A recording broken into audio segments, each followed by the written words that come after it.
un abri de fortune en toile et quelques sacs de nourriture pour tenir le mois. C'est ainsi que vit depuis près de 4 ans Tibé Adissé dans le camp de déplacés de Chiré. Originaire de Tségédé, un village du Tigré occidental, elle et sa famille ont dû tout quitter du jour au lendemain à cause des violents combats.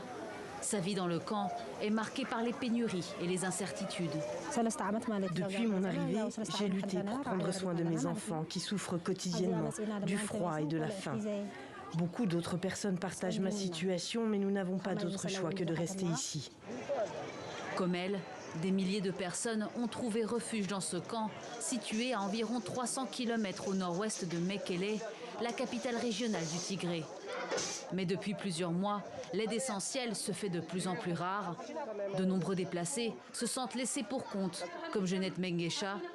Celle-ci vit désormais avec d'autres familles dans une ancienne salle de classe transformée en hébergement d'urgence. Je n'ai pas reçu d'aide humanitaire depuis 5 à 6 mois. Ils enregistrent nos noms, mais ensuite ils nous disent que nous ne sommes pas sur la liste. Seules quelques personnes reçoivent de l'aide. Le Tigré occidental reste largement inaccessible aux agences humanitaires. Plusieurs ONG de défense des droits de l'homme, dont Amnesty International, accusent les forces Amhara d'occuper la région et d'y mener une campagne de nettoyage ethnique. Selon l'accord, on nous a dit que la paix avait été rétablie et que nous pourrions rentrer chez nous. Or, nous ne sommes pas rentrés et les agences d'aide n'ont pas eu la possibilité de rester. Les gens ont été laissés dans l'incertitude.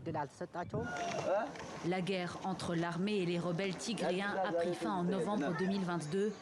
Un conflit qui a fait au moins 600 000 morts selon une estimation de l'Union africaine.